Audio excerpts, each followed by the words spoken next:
Hello everyone, welcome to my career leader classes. Class 10th का ये हमारा मेरा फर्स्ट सेकेंड वीडियो हो चुका है। ये हमारा थर्ड वीडियो है। Chapter subject history, chapter first the rise of nationalism in Europe, जिसका अभी हम थर्ड वीडियो करने जा रहे हैं। इससे पहले के वीडियो में हम लोग लिबर्टी के बारे में पढ़ा, पेंटिंग के बारे में पढ़ा, लिबर्टी के बारे में पढ़ा, नेशन स्टेट के बारे में पढ़ा, और सेकेंड वीडियो में हमने फ्रेंच रिवॉल्यूशन के बारे में पढ़ा, जिसमें आइडिया ऑफ नेशन कैसे आया, कैसे मतलब डेवलप हुआ आइडिया ऑफ नेशन में। तो ये चीज़ कैसे मोनार्क हटाया गया, कैसे अपना फ्लैग उन्होंने बदला, चेंज किया, अपना नेशनल एंथम किया, वो मतलब अपनी वो मतलब नेशन कैसे बनाया, इस चीज़ के बारे में हमने फ्रेंच रिवॉल्यूशन में पढ़ा। और उसी का आगे पेज नंबर 6, जिसका थर्ड वीडियो अभी हम पढ़ रहे हैं। देखिए ये जो हमारा मैप है, मैप ये दिख रहा होगा, ये मैप आपको, ये जो मैप है ना, ये क्या है, यूरोप का मैप है। तो इस मैप में आप लोग देख रहे होंगे कहाँ पे फ्रांस है, कहाँ पे स्विट्ज़रलैंड है, कहाँ पे नीदरलैंड है, ये सब आप लोग मैप में देख रहे होंगे। ये हंगरी हो गया, ये ऑस्ट्रिया हो गया, और फ्रांस कहाँ पे, फ्रांस ये हो गया, ये पोलैंड हो गया, ये रसिया हो गया, ये सब। तो अब हम इस वीडियो में पढ़ने वाले हैं नेपोलियन ने इस सब देशों में कैसे अटैक किया और कैसे जो है ये चेंज किया, कैसे डेमोक्रेसी को हटाया। अब शुरू कर। With in the wide स्वेच of the territory that came under his control, Napoleon set about introducing many of the reforms that he had already introduced in France. अब देखिए नेपोलियन ने क्या किया। अब फ्रांस के आर्मी ने क्या किया, जैसे फ्रांस में जो था सारा डिस्ट्रॉय कर दिया, इसी तरह फ्रांस के आर्मी ने क्या किया, दूसरे यूरोप में भी दूसरे देशों में अटैक करके, जैसे फ्रांस में मतलब मोनार्क को हटाया था, उसी तरह दूसरे देशों में भी हटाने लगा। अब देखिए आर्मी का जनरल कौन था, तो नेपोलियन था। और नेपोलियन जो था वो क्या किया, फ्रांस में आया, जो फ्रांस में जो लॉ लाया था, कानून लाया था, वही दूसरे देशों में लाने लगा। फ्रांस में जो डेमोक्रेसी आई थी वो दूसरे देश में लाने की कोशिश करने लगी। Through a return of monarchy, Napoleon had no doubt destroyed democracy in France, but the administrative field he had incorporated revolutionary principle in order to make the whole system more rational and efficient. अब देखिए Napoleon ने भी बहुत अत्याचार किया था, बहुत से सिस्टम को नेपोलियन ने भी डिस्ट्रॉय किया था। ऐसा नहीं है कि नेपोलियन, लेकिन फिर भी कुछ उन्होंने एडमिनिस्ट्रेटिव फील्ड में जो है कुछ जो है इम्पोर्टेंट, यानी कि कुछ अच्छे वर्क भी किए थे। नेपोलियन भी फ्रांस से बहुत अत्याचार करता था, उन्होंने भी अपना बहुत कानून ले आया था, और लेकिन कुछ उनका जो अच्छा काम है उनको भी यहाँ पे याद किया गया है। ये पढ़िए जो कि बहुत इम्पोर्टेंट है। ये क्या है, the civil code of 1804, also known is the Napoleon code. ये देखिए ऑब्जेक्टिव टाइप क्वेश्चन में पहले भी आ चुका है और अभी भी आ सकता है, जिसका नाम है नेपोलियन कोड। इसको हम नेपोलियन कोड के नाम से भी जानते हैं और सिविल कोड के नाम से भी जानते हैं। दोनों टाइप से क्वेश्चन आ सकता है। सिविल मतलब नेपोलियन ने कोड कब दिया, तो 1804 में, और उन्होंने कितने कोड दिया, तो 3 कोड दिया।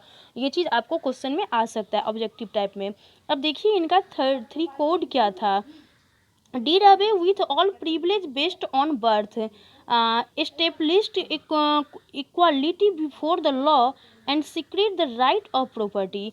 अब देखिए इनका फर्स्ट जो था वो क्या था, प्रिविलेज बेस्ड ऑन बर्थ, यानी प्रिविलेज बेस्ड ऑफ बर्थ का मतलब ये होता है, जैसे कि राजा है तो राजा के बेटे को ही राइट होगा फिर नेक्स्ट किंग बनने का, जिसको हम बोलते हैं प्रिविलेज बेस्ड ऑन बर्थ। ये नेपोलियन का जो था, ये सिविल कोड जो है 804 में, जिसको हम नेपोलियन कोड के नाम से जानते हैं, जिसका ये जो था पहला कोड था नेपोलियन का।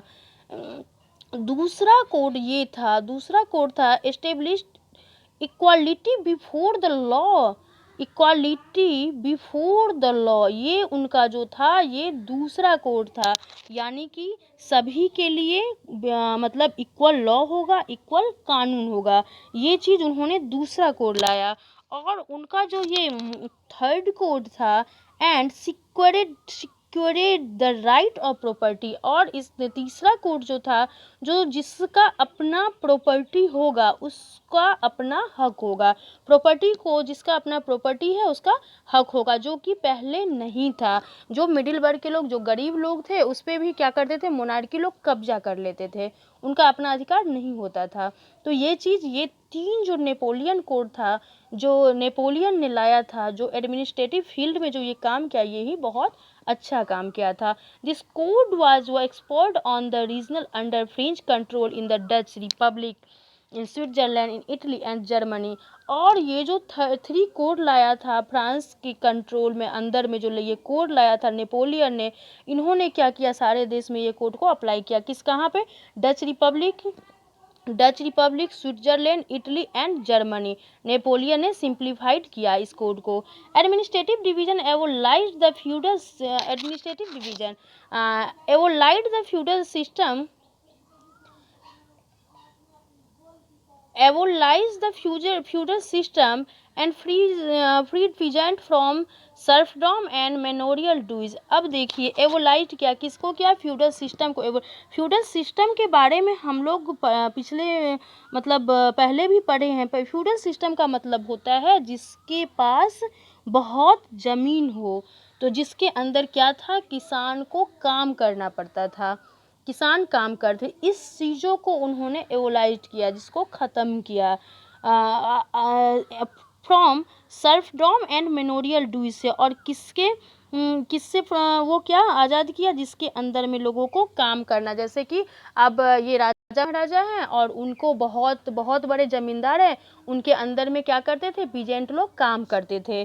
तो इस चीज़ों को उन्होंने एवोलाइज किया। और मेनोरियल ड्यूज़ का मतलब होता है, मेनोरियल ड्यूज़ का मतलब ये होता है, जैसे आपकी मजदूरी, आप किसी ज़मीन पे काम करते हैं, पीजेंट लोग, किसान लोग काम करते हैं, आपकी मजदूरी जो होती है वो मजदूरी भी नहीं दी जाती है, इसको बोलते हैं मेनोरियल। यानी कि कुछ बहाना से काट लिया, आंसू ने ये काम नहीं किया तो इतना चलो काट लिया गया, जैसे हो गया, मतलब इसको बोलते हैं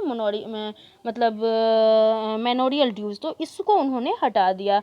इन the towns to restriction were removed, transport and communication system were improve. अब देखिए उन्होंने और भी अच्छा बहुत काम किया है। वो क्या किया है, ट्रांसपोर्ट मतलब इसको जो था टाउन से जो ये था, ट्रांसपोर्ट सिस्टम को जो था उसको रिमूव कर दिया। कम्युनिकेशन सिस्टम वेयर, मतलब कम्युनिकेशन सिस्टम को इम्प्रूव किया। Peasants artisan work and new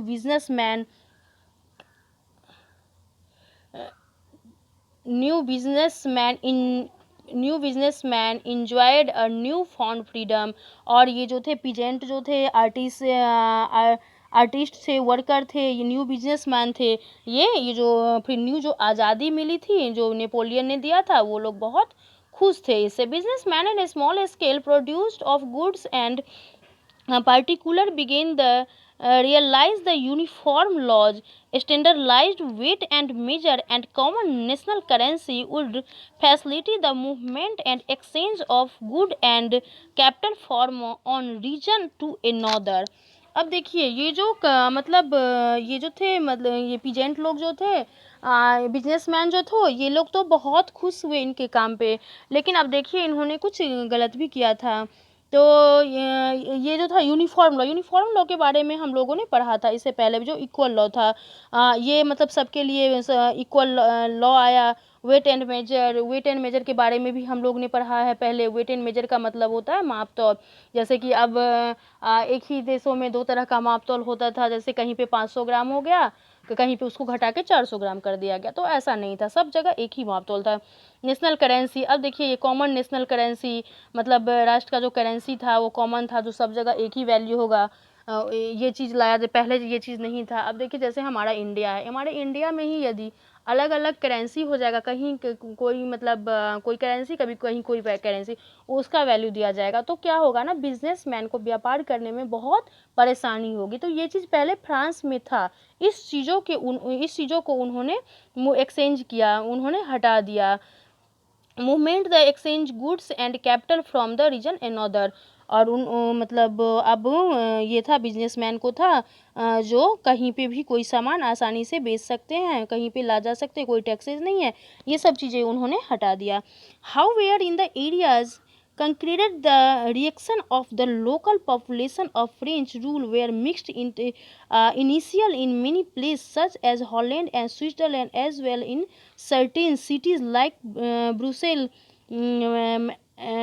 Mainz, Milan and Warsaw. The French armies were welcome and harvest guns of liberty, but in the initial enthusiasm.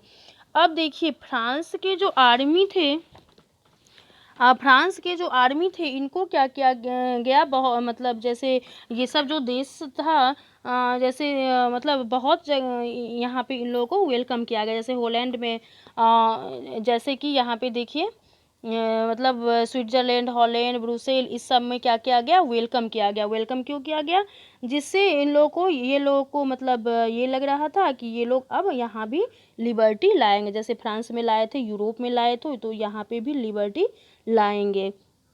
soon turning to hostility as it became clear that a new administrative arrangement did not go hand in hand with political freedom.